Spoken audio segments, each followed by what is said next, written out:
City of steel के नाम से फेमस राउरकेला को स्टील के लिए तो जाना ही जाता है, लेकिन अब इसकी पहचान को नए सिरे से गढ़ने के लिए, नए सिरे से बुनने के लिए अब इसकी एक और शुरुआत हो चुकी है। क्योंकि अब इस शहर ने ऐसे ऐसे होनहार गढ़े हैं जो आगे भारत के भविष्य को गढ़ने जा रहे हैं, भारत के भविष्य को दिशा देने जा रहे हैं।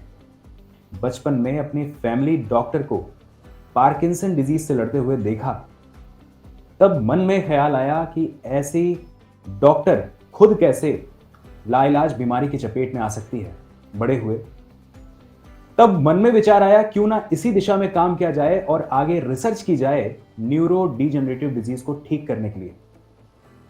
और फिर जेई के तहत इंटीग्रेटेड एमएससी प्रोग्राम में एडमिशन लिया एनआईटी राउरकेला में, और एडमिशन लेने के बाद उसके 10वें सेमेस्टर में ही all India second rank CSIR की परीक्षा में हासिल किया। नमस्कार दोस्तों, मेरा नाम प्रांशु द्विवेदी है। आईएफएस के इस प्लेटफॉर्म पर आपका स्वागत है।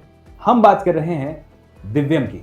दिव्यम जिनकी हाल ही में आए सीएसआईआर परीक्षा में दूसरी रैंक जिन्होंने हासिल की है जेआरएफ के लिए, आज उनका हम इंटरव्यू करने जा रहे हैं। हम स्वागत करते हैं दिव्यम का। दिव्यम, आईएफएस के प्लेटफॉर्म पर आपका बहुत बहुत स्वागत है। नमस्ते सर, थैंक यू। नमस्ते।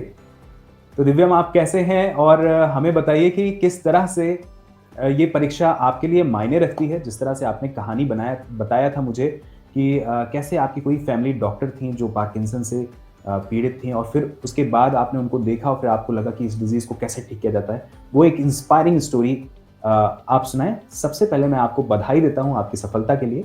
बहुत बहुत बधाई मेरी तरफ से, पूरी टीम की तरफ से और भारतवर्ष के तमाम एस्पायरेंट्स की तरफ से कि आपने सेकंड रैंक हासिल करी है इस परीक्षा में, एक नया कीर्तिमान रचा है। क्योंकि आपका ये पहला प्रयास था और आपने पहले ही प्रयास में ये सफलता हासिल करी है। तो बहुत बहुत कांग्रेचुलेशन आपको आपकी इस अचीवमेंट के लिए। Thank you sir. तो क्या कहानी थी कि आप इंस्पायर हुए कि रिसर्च में आगे बढ़ना है? जी, मेरी जो फैमिली डॉक्टर थी, जो पीडियाट्रिशियन थी, जो मुझे बचपन से ट्रीट करती थी, उनको हैंड ट्रेमर्स होते थे। तो तब मैं छोटा था, तब मुझे समझ नहीं आता था कि क्या डिजीज है। But when I joined this life science course, तब मुझे, जब मैं प्रोटीन बायोलॉजी पढ़ने लगा, तब मुझे पता चला कि this is called Parkinson's disease and this is a neurodegenerative disorder. तो उसके बाद मुझे इंटरेस्ट आया कि उन्होंने मेरी इतनी हेल्प की है, उन्होंने मेरी इतनी केयर ली है, so may be I should try working in this direction, ताकि इस इनक्यूरेबल डिजीज का कुछ तो हेल्प किया जा सके लोगों के लिए। एंड वो मेरी इंस्पिरेशन थी। तो ये ख्याल आपको कब आया? मतलब आप तब क्या उम्र थी आपकी अभी हाल में? तब तो मैं 10-12 साल का था जब उनके साथ लास्ट मुलाकात हुई थी। बट जब मैं आया पढ़ाई करने एनआईटी राउरकेला में, तब मुझे ये रियलाइज हुआ कि हाँ, उनको ये पार्किंसंस डिजीज ही थी। ठीक है। तो आपका ये ख्याल, मतलब एक संवेदनशीलता, एक सेंसिटिविटी आपके दिल में है, ये बहुत अच्छी बात है। और जो सेंसिटिव लोग होते हैं वो किसी ना किसी तरीके से, अगर वो कहीं बेहतर जगह पर पहुंच जाते हैं तो बहुत सारे लोगों का भला हो जाता है। ये बात तो सही है, क्योंकि वो जानते हैं, दूसरों की पीड़ा को समझते हैं। तो जो आपका ये सीएसआईआर का सेकंड रैंक का अचीवमेंट है, पहली बात तो मैं बच्चों को ये बता दूं कि बहुत सारे बच्चे इसको देख रहे हैं, देश के कोने कोने से देख रहे हैं। राउरकेला का नाम आपने शायद सुना होगा। बहुत बड़ा शहर नहीं है दिल्ली कलकत्ता जैसा, पर इस शहर में एनआईटी है। इस शहर में वैज्ञानिक काम करते हैं, और ऐसे वैज्ञानिक जो आगे बहुत बेहतरीन भारत को दिशा देने वाले हैं। और मैं आपको ये बता देना चाहता हूं कि कैसे एमएससी दिव्यम कर रहे हैं इस इंस्टीट्यूट में, एनआईटी में। उनको कैसे वहां पर दाखिला मिला, यानी एडमिशन मिला, उसकी क्या कहानी है, चलिए दिव्यम से खुद ही जानते हैं कि आपको दिव्यम इंटीग्रेटेड एमएससी प्रोग्राम के बारे में कैसे पता चला। क्या है इंटीग्रेटेड एमएससी प्रोग्राम, आप इसमें कैसे शामिल हुए? क्योंकि आप तो 12th तक आपने बताया कि आपकी स्कूलिंग डीएवी से हुई थी, वहीं राउरकेला के स्कूल में। तो आपको इसके बारे में कैसे पता चला, क्या परीक्षा थी, क्या प्रोसेस थी, वो भी बताएं, वो बहुत सारे बच्चों को हेल्प करेगी। जी सर। सो 12th के बाद जेईई मेन के थ्रू एडमिशन हुई इंटीग्रेटेड एमएससी में। सो मुझे इस कोर्स के बारे में पता चला जब मैं ढूँढ रहा था कि कौन-सी कोर्सेज़ अवेलेबल हैं, जिनमें मेरा एडमिशन हो सकता है। तो उसके बाद मुझे इंटरेस्ट था पहले से बायो साइंसेज़ में और केमिकल साइंसेज़ में। तो मैंने जब अपना भरा ही था जेईई मेन के लिए, मतलब जो चॉइस फिलिंग होती है, उसी के टाइम मैंने फर्स्ट केमिकल इंजीनियरिंग रखी थी एंड सेकंड में मेरा लाइफ साइंस रखा था इंटीग्रेटेड एमएससी। फर्स्ट में क्या रखा था? Chemical engineering. उस टाइम मुझे केमिकल इंजीनियरिंग में बहुत इंटरेस्ट था। अच्छा। बट विद टाइम अब जॉइन कर लिया जब लाइफ साइंस में, तब मुझे पता चला कि this field is so vast and direct help हो सकती है लोगों की, एंड इस फील्ड से बेहतर शायद ही कोई फील्ड और है। चलिए दिव्यम, तो दिव्यम ने ये बताया था। दिव्यम, उस परीक्षा के बारे में बताइए जिसके थ्रू आप आए थे। क्या है जेईई परीक्षा और कैसे आपको उसके बारे में पता चला, जेईई के बारे में? Sir JEE joint entrance examination वो तो 12th के बाद प्रॉब्ली सबको ही पता है, क्योंकि वो इंजीनियरिंग का मेन एंट्रेंस एग्जामिनेशन है। सो क्योंकि NIT is a engineering institute mostly, but उसमें यहाँ पे प्योर साइंसेस के लिए भी डिपार्टमेंट्स है, जैसे पीसीएमबी चारों के डिपार्टमेंट्स है। तो उसी में ये इंटीग्रेटेड एमएससी कोर्स अवेलेबल होती है। तो उसी से मुझे आइडिया मिला था। ठीक है, तो आपको जेईई परीक्षा देने के लिए आपको पता कैसे चला? क्योंकि जब आप 12th में होते हैं तो ये जानकारी बहुत कम होती है, तो आपने किस तरह से कैसे पता किया कि भाई जेईई एग्जाम होने वाला है, या फिर आपको किसने बताया था? स्कूल में कहाँ पता चला या कैसे पता चला? Sir Rourkela even though it's a small city, but यहाँ का स्टडी कल्चर अच्छा है। सो यहाँ पे मतलब ये बच्चे माहौल एम रहता कर। है कि जी कौन सर। कौन से कॉम्पिटिटिव एग्जाम्स हैं, कैसे कैसे इनको क्वालिफाई, मतलब एक गाइडेंस का माहौल ऑलरेडी रहता जी है। सर, मतलब जूनियर एज से ही आईएमओ एनएसओ हो गया, वहाँ से एनटीएससी आ गया, फिर यहाँ पे 12th पे आने पे केवीपीआई वगैरह, फिर जेईई मेन, नीट, वो सब सबकी अवेलेबिलिटी, कोचिंग मतलब गाइडेंस की भी अवेलेबिलिटी थी यहाँ पे उस टाइम। ठीक है, तो दिव्यम, आपने बताया कि आप, ठीक है, वहाँ आपके आसपास माहौल ही ऐसा है कि आपको बहुत सारे एग्ज़ाम के बारे में ऑलरेडी पता हो गया था, और फिर आपने एग्ज़ाम दिया, आप परीक्षा में शामिल हुए, क्वालिफाई किए, सेकंड प्रेफरेंस पर आपने दिया था लाइफ साइंस को, आपको लाइफ साइंस मिला, आपने उसमें अपना करियर परस्यू किया। 5वां सेमेस्टर आपका चल रहा है और इस 5वें सेमेस्टर में आपने दूसरी रैंक हासिल करी। अब बात करते हैं इसकी कि पहला प्रयास एमएससी कंप्लीट भी नहीं हुआ है और पूरे भारत में इस परीक्षा में सेकंड रैंक हासिल की आपने। आपके लिए ये परीक्षा की तैयारी कैसे रही थी? कैसे, क्या इसमें कुछ परेशानियां आई? आपने क्या सोचा था? क्या आपने सोचा था कि मतलब आपको सफलता कैसे मिली? उसके बारे में आप बच्चों को बताइए, अपना एक्सपीरियंस शेयर करिए। जी सर, ये मेरा 10वां सेमेस्टर चल रहा है, 5th year. So I mean क्योंकि मुझे इंटरेस्ट था कि मुझे रिसर्च परस्यू करना ही है, सो मैंने डिसाइड कर लिया था कि मुझे सीएसआईआर नेट क्लियर करना है। अभी ना हो तो आफ्टर एमएससी कंप्लीशन मुझे क्लियर करना ही था।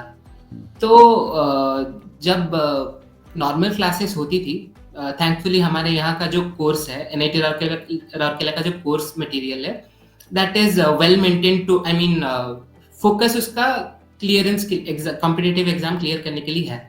मतलब बेसिक्स बहुत अच्छे से क्लियर करवाते हैं एंड प्रोफेसर्स ध्यान देते हैं। तो आई वुड से मेरा basics was fine, fundamentals clear थे मेरे। तो मैंने लास्ट ईयर भी, लास्ट जून वाले के लिए फॉर्म फिल तो किया था, बट मेरी इंटर्नशिप की वजह से मैं अटेम्प्ट नहीं कर पाया था। सो जब इस बार दिसंबर का फॉर्म आया तो मैंने सोचा कि डेफिनेटली अटेम्प्ट कर लेते हैं, क्लियर होगा या नहीं फिर देखा जाएगा। तो मैंने पढ़ाई स्टार्ट की सीएसआई नेट के लिए around mid of November, just end semester खत्म हो ही रहे थे मेरे। फिर मैंने पढ़ाई स्टार्ट की 1 महीने के लिए, and I am really thankful भगवान जी को कि मेरा क्लियर हो गया, एंड इतने अच्छे रैंक से भी क्लियर हो गया फर्स्ट अटेम्प्ट में ही। I would say I was not lucky, I was just bold in my strategy and that paid off for me. So ये मेरा मानना है। तो बात अब स्ट्रेटजी की ही कर लेते हैं कि क्या क्या क्या स्ट्रेटजी थी आपकी, कैसे कैसे आपने पढ़ाई करी, आपकी स्ट्रेटजी क्या क्या थी, उसके बारे में थोड़ा सा बताइए। जी, सो सीएसआई नेट में जैसे 3 पार्ट्स रहते हैं, part A, B and C. Part A is general aptitude, mental ability वगैरह रहती है। सो उसमें मैं कॉन्फिडेंट था कि मैं अच्छा स्कोर करूंगा, क्योंकि मतलब इंजीनियरिंग बैकग्राउंड प्रेप उसी का था already, so I was confident in that. तो मेरा उसमें फुल मार्क्स आए भी हैं। एंड उसके बाद एग्जाम के टाइम भी, क्योंकि मैं उसमें सबसे ज़्यादा कॉन्फिडेंट था, मैंने उसी को पहले अटेम्प्ट किया and I finish the 15 questions in रफली 20 मिनट्स। तो मेरे पास मोर देन इनफ टाइम बचा कि मैं पार्ट बी एंड सी पे ध्यान देके अच्छे से अटेम्प्ट करूँ। पार्ट ए के बाद मैंने अटेम्प्ट किया पार्ट सी को, क्योंकि उसमें सिर्फ 25 क्वेश्चंस अटेम्प्ट करने होते हैं एंड उसमें इतना सारा ऑप्शंस भी रहता है, 25 आउट ऑफ 75। सो मैंने सोचा कि अगर जब मैं सॉल्व कर रहा हूँ क्वेश्चन, अगर मेरा फर्स्ट अटेम्प्ट में ही सॉल्व हो जा रहा है एक question, then only I will go for it. अगर मुझे थोड़ा सा भी डाउट हो रहा है किसी क्वेश्चन पे, मैं उसको मार्क फॉर रिव्यू करके छोड़ दूंगा। तो उस हिसाब से मैंने अपने फर्स्ट अटेम्प्ट में 15 के आसपास क्वेश्चंस कर लिए थे कि ये मेरे से सॉल्व हो गए हैं। फिर मैंने क्या किया, मैंने बाकी के जो 60 क्वेश्चंस थे, मैंने सारे क्वेश्चंस देखे, उनमें से फिर मैंने सिलेक्ट किए जो मुझे लग रहा है कि हाँ ये प्रॉबेबली सही है, तो मैंने उनको ही सिर्फ अटेम्प्ट किया। क्योंकि पार्ट सी में स्कोरिंग, क्योंकि पार्ट सी का scoring is +4 and -1, so major scoring part C से ही है। तो मेरा ओपिनियन ये रहेगा बाकी एस्पिरेंट्स के लिए कि you should focus on part C, and part C में ही ज़्यादा सही कीजिए आप। अगर भी आपको लगता है कि आप मैथ में स्ट्रांग नहीं है, पार्ट ए में आपको अगर लगता है मैं नहीं कर पाऊंगा, नो वरीज, आप पार्ट सी पे फोकस कीजिए। एंड 13 यूनिट्स है, इट्स अ लॉट, क्योंकि CSI net covers everything that is there in biology. But हमको अगर अच्छा स्कोर करना है तो इट्स नॉट नेसेसरी कि हमको हर चीज को इन डेप्थ जानना है। हमको जानना है fine, but in depth I would से कि 7 to 8 यूनिट्स इज फाइन। आप 7 to 8 यूनिट्स इतने अच्छे से कीजिए कि आप उसमें से हर क्वेश्चन बना पाए। तो उसके लिए आप पार्ट सी में 25 क्वेश्चन में से आराम से 20 तो कर ही लेंगे। आपके पार्ट सी में दिव्यम क्या स्कोर थे? मेरे पार्ट सी में सर 20 करेक्ट है एंड 5 नेगेटिव है। अच्छा, ठीक है, 20 करेक्ट है, 5 नेगेटिव है। जी। बावजूद इसके सेकंड रैंक हासिल करी जा सकती है, ये अच्छी न्यूज़ है। ठीक है। जी सर। तो फिर पार्ट बी जो है, अच्छा जैसे यहाँ पर भी बच्चे कहते हैं कि सर पार्ट सी तो हमारा बन जाता है, पार्ट सी इज स्कोरिंग, सही बात है, मेजर पार्ट है, 50% कंट्रीब्यूशन है, सही बात है, ठीक बात है। पर पार्ट बी का बच्चे कहते हैं कि सर उसमें ऐसे क्वेश्चन आ जाते हैं, रटना पड़ता है। तो आप पार्ट बी की तैयारी के लिए क्या किए थे? आपका पार्ट ए स्ट्रॉन्ग था, पार्ट सी पर आप वापस करें क्योंकि उसमें माइनिंग ज़्यादा करनी पड़ती है, अपने जो अपने वाले क्वेश्चन है उनको ढूंढना पड़ता है और उनको सेलेक्ट करना पड़ता है। तो आप टाइम को देखते हुए आप पहले पार्ट सी पर, पार्ट बी के लिए आपने क्या स्ट्रेटजी अपनाई? सर पार्ट बी के लिए मैंने बुक्स रेफर करी थी, मतलब जो स्टैंडर्ड बुक्स हम लोग करते हैं वैसे बुक्स रेफर करी थी, और जो रेडी रिवाइज वाले बुक्स आते हैं उनको भी थोड़ा सा स्काउर थ्रू करके गया था मैं एग्जाम से पहले। तो पार्ट बी के लिए मेरा स्ट्रेटेजी ये था कि I mean 35 out of 50 attempt करने, मतलब वो मैक्स अटेम्प्ट कर सकते हैं। बट मेरा ये था कि अगर मुझे नहीं आ रहा है पार्ट बी में, अगर मेरे से 20 क्वेश्चन ही बन रहे हैं, मैं उतने ही अटेम्प्ट करूंगा। मुझे पार्ट बी पे मतलब ऐसा नहीं था कि मुझे पार्ट बी में ज़्यादा अटेम्प्ट करना है, फुल 35 अटेम्प्ट नहीं करने थे, मेरे को उधर नेगेटिव्स नहीं लेने थे। तो मेरा ये ओपिनियन था। आपने अटेम्प्ट कितने किए थे पार्ट बी में? पार्ट बी में सर मैंने अटेम्प्ट किए थे 27 और 27 में से 22 करेक्ट थे। 22 करेक्ट थे जी सर। 27 में से 22 करेक्ट थे, पार्ट बी में 5 गलत थे, फिर भी सेकंड रैंक आ सकती है। तो क्यों डरते हो आप लोग? दिव्यम देखो किस तरह से बहुत आसानी से, बहुत बेहतरीन तरीके से उसकी जो भी प्रिपरेशन थी वो सब बता रहे हैं यहाँ पर। तो आप भी कनेक्ट होइए इस इंटरव्यू में, और हाँ, जो भी अपने डाउट्स हैं इसके कमेंट बॉक्स में ज़रूर आप पोस्ट करिएगा। दिव्यम, और आगे इस इंटरव्यू को ले चलते हैं इस तरफ कि जैसे आज का जो वर्ल्ड है, दुनिया है, वो थोड़ा डिजिटलाइज हुई है। बहुत सारे ऐसे बच्चे हैं जो कोचिंग अफोर्ड नहीं कर सकते। जो आप ऐसी जगह से हो, NIT से हो, आपको वहाँ पर अच्छा इंस्टीट्यूट मिला है, आपको अच्छे प्रोफेसर्स मिले हैं। बहुत सारे बच्चे हैं जिनका सपना है कि वो भी रिसर्च परस्यू करें, but they are not capable of that, कि वो किसी ऐसी जगह पर जाएं किसी ऐसे इंस्टीट्यूट में वो एडमिशन ले पाए या उनको बचपन में गाइडेंस नहीं मिला। इवन आफ्टर दैट वो चाहते हैं कि वो रिसर्च करें, परस्यू करें, और उसका एक ही रास्ता है कि CSIR को क्रैक करना। आप ऐसे बच्चों के लिए क्या बताना चाहते हो, कैसे वो गाइडेंस ले सकते हैं आज के इस डिजिटलाइज्ड वर्ल्ड में? सर इवन फॉर मी, मेरे पास ऑप्शन थे, मेरे पास गाइडेंस थी, तब भी मैंने फ्री रिसोर्सेज ही यूज़ की है। मैंने कोई कोर्स स्पेसिफिकली ली नहीं थी फॉर माय प्रिपरेशन, तो मैंने IFS को ही रेफर किया है एग्जाम से पहले। मैंने PYQs प्रीवियस ईयर क्वेश्चन सारे सॉल्व कर जो होते हैं वो देखे हैं। मैंने प्रांशु सर के भी वीडियोस देखे हैं। तो ठीक है, सब चीज़ें अवेलेबल नहीं है, वो हमारे हाथ में नहीं है, but we should be able to find the information, और इंफॉर्मेशन की कमी नहीं है। Even in free resources there is a lot of information that is there on YouTube itself. So मैं ये बोलूँगा कि आप अच्छे से ढूंढिए, एंड फिर आपको नहीं मिलता है देन गाइडेंस स्पेसिफिकली जा सकते हैं आप, वरना आपके पास इनफ मटेरियल है, आप कर सकते हैं, डेफिनेटली कर सकते हैं। अच्छा दिव्यम, एक बात और मैं आपसे बड़ा पूछ रहा हूँ, बड़ा जेन्युइन प्रश्न है ये। आज का जो ज़माना है वो उसमें इंफॉर्मेशन बर्डन बहुत ज़्यादा है, और इस इंफॉर्मेशन को माइन करने में ही आप बहुत मेंटली टायर्ड हो जाते हो। उदाहरण के तौर पर आपको केवल CSIR आप टाइप करोगे और आपको 1000 चीज़ें आ जाएंगी यूट्यूब पर। उन सब में आप ये चुनाव कैसे करते हो कि क्या सही है मेरे लिए? क्योंकि इसका सिलेक्शन भी आज के वर्ल्ड में बहुत ज़्यादा थका देने वाला होता है, मेंटली टायर्डनेस बहुत ज़्यादा आती है और ऑर्गेनाइज नहीं हो पाते। तो आपने कैसे चुनाव किया? आपको क्या लगा कि आपने किसी पर्टिकुलर, जैसे आप बता रहे हो कि IFS को आपने चूज़ किया, तो क्या आपको IFS में क्या लगा? मैं ये नहीं कह रहा हूँ कि आप बहुत स्पेसिफिकली IFS को ही, जो आपकी जेन्युइन बातें हैं वो आप ज़रूर डिस्कस करें। अगर आपने IFS को प्रेफर किया है तो आपने क्यों प्रेफर किया है वह भी बच्चों को बताएं, क्योंकि इस इंफॉर्मेशन लोड के ज़माने में ये बहुत ज़्यादा कॉमन बात हो गई है कि इंफॉर्मेशन चारों तरफ से है, इतनी है कि कौन से हमारे काम की है और कौन से काम की नहीं है, इसमें अंतर स्पष्ट करना बहुत मुश्किल हो जा रहा है। तो इससे कैसे बचें? मैंने स्पेसिफिकली IFS क्यों चूज़ किया था फॉर माय गाइडेंस, क्योंकि IFS is a very respectable institution और प्रूवन इंस्टीट्यूशन भी है। प्लस मुझे पर्सनली मतलब जो टीचिंग मेथोडोलॉजी थी एंड जो वे ऑफ डिस्कशन था वो बेटर लगा था, इसीलिए मैंने रेफर किया था टू IFS। सो अगर किसी और को किसी डिफरेंट प्लेटफॉर्म से बेहतर लगता है, they should choose that as well, क्योंकि कंफर्ट मैटर करता है।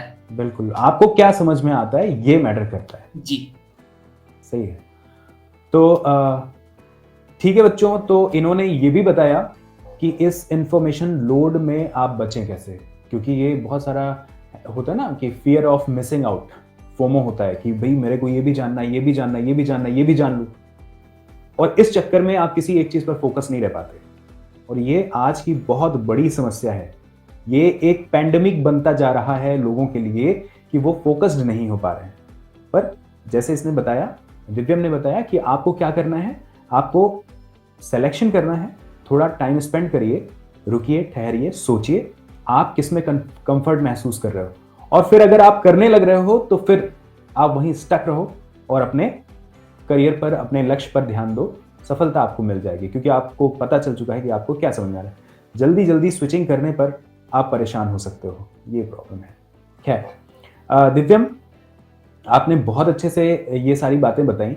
अब आप मुझे बताइए कि अभी जैसे आपका 10th सेमेस्टर चल रहा है, 5वां साल चल रहा है, MSc में ही हो, आपका डेजर्टेशन चल रहा है, तो डेजर्टेशन में आपका क्या टॉपिक है और किस तरीके से, क्योंकि बहुत सारे ऐसे बच्चे हैं जिनको डेजर्टेशन करना है, आपने अपना टॉपिक कैसे चुना डेजर्टेशन के लिए, वो भी आप डिस्कस करें। सर, तो मेरा डिसर्टेशन टॉपिक जो है वो mostly focused on cell culture work है। मैं इफेक्ट देख रहा हूँ नैनो पार्टिकल्स का on dopaminergic converted phenotypes of SHSY 5Y cells. ये न्यूरोब्लास्टोमा सेल लाइन है। सो उसको मैं ट्रीटमेंट देकर कन्वर्ट कर रहा हूँ डोपामिनर्जिक न्यूरोनल फेनोटाइप में, एंड उसके बाद वहाँ पे अल्फा साइनुक्लिन जो कि पार्किंसंस डिजीज में इम्प्लिकेटेड है, उसके लेवल्स पे क्या इफेक्ट पड़ रहा है मेरे नैनो पार्टिकल से, उसका इफेक्ट मैं देख रहा हूँ। एंड मैंने ये टॉपिक कैसे चूज की, क्यों चूज की, मुझे इंटरेस्ट है न्यूरोडिजेनेटिव डिजीज एंड इस फील्ड पे। सो मैंने लिटरेचर रिव्यू की, काफ़ी सारे पेपर्स देखे, अभी क्या काम चल रहा है वो देखे। सो उसके बाद मुझे लगा कि हमारी जो नॉर्मल टेस्टिंग्स होती है at at the cell culture level model, वो सब नॉर्मल न्यूरोब्लास्टोमा सेल लाइन्स पे ही होती है। बट जब हम लोग टेस्ट कर रहे हैं for a disease, right, for Parkinson's disease suppose, तो पार्किंसंस में dopaminergic neurons are the implicated ones. तो हमारी जो टेस्टिंग होनी चाहिए, अगर वो डोपामिनर्जिक फेनोटाइप के न्यूरॉन्स में होती है, so it will definitely produce similar comparable results to the animal models as well. So इसीलिए मैंने ये टॉपिक चूज किया था खुद के लिए। ओके, तो जैसे आपने बताया कि आपने कई सारे रिव्यू आर्टिकल पढ़े, थोड़ा सा पेपर माइनिंग करी है आपने, और उसके बाद डिसाइड किया कि अच्छा ये काम चल रहा है और मुझे, क्योंकि मुझे इंटरेस्ट इस टॉपिक पर है, तो मैं इसी से मिलता जुलता ये वाला टॉपिक चूज करूंगा। तो ठीक है, मतलब किसी भी डिसर्टेशन के सिलेक्शन की प्रक्रिया क्या होती है, और यही प्रक्रिया आपके पीएचडी की भी होती है। जब आप क्वालिफाई करके जाओगे आगे, तो पीएचडी का भी यही प्रोसेस रहता है, आपको ऐसे ही टॉपिक सेलेक्ट करना होता है। तो आगे क्या प्लान है, आप कहाँ से रिसर्च परस्यू करने की सोच रहे हो? आपके कुछ ऐसे एम्बिशियस इंस्टीट्यूशन जहाँ पर आप जाना चाहते हो रिसर्च परस्यू करने, कहाँ पर आपका भविष्य आप देखते हो? आई मीन बड़े इंस्टीट्यूशंस में से I prefer centre for brain research IISc, या फिर एनबीआरसी हरियाणा हो गया, या फिर even CDRI Lucknow. These are good institutions जहाँ पे न्यूरोडिजेनेटिव डिजीज पे काम हो रहा है। सो वहाँ पे मुझे काम करना, आई प्रेफर दैट। ओके, ठीक है। तो ये बताते हैं कि नेशनल ब्रेन रिसर्च सेंटर एनबीआरसी में जा सकते हैं, उनका जाने का मन है। आईएससी बताया, सीडीआरआई बताया इन्होंने लखनऊ में, और ऐसे ही कुछ इंस्टीट्यूट हैं जो इनका सपना है कि वहाँ पर जाएं। और अब आप अपने सपनों को पूरा करने के बहुत करीब हो, लेकिन लड़ाई बहुत लंबी है, क्योंकि जब आप रिसर्च कर रहे होते हो तो वो बहुत सारी चीज़ें जो आपको तब लग रही थी केवल सपना सपना दिखाई पड़ता है, फिर रिसर्च में आपको थोड़ा सा असलियत का सामना करना पड़ता है, और वहीं पर हार ना मानना, आगे बढ़ते रहना, अपने लक्ष्य की तरफ बढ़ते रहना आपको सफलता की ओर ले जाता है। शुभकामनाएं हमारी आपके साथ हैं। दिव्यम हमेशा पूरे आईएफएस की तरफ से साथ हैं आपके, और जितने भी आईएफएसियंस यहाँ पर अभी देख रहे हैं इस इंटरव्यू को, देश के कोने कोने से जो भी बच्चा इस इंटरव्यू को देख रहा है, दिव्यम आपको सफलता दे रहा है, सफलता के लिए शुभकामनाएं दे रहा है। और दिव्यम, आप क्या उन बच्चों को क्या कहना चाहते हैं जिनके पास रिसोर्सेज नहीं है, और वो अपनी पढ़ाई में खुद को मोटिवेट कैसे कर सकते हैं? सर मैं बोलना चाहूँगा कि जैसे आपकी ही बात कि don't be lenient on yourself, don't be satisfied with yourself.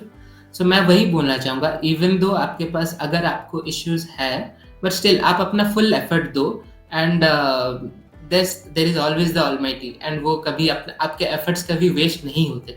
किसी भी काम में आप एफर्ट डालें तो कभी भी वेस्ट नहीं होंगे। सो आई एम डेफिनेटली श्योर आप क्रैक कर पाएंगे।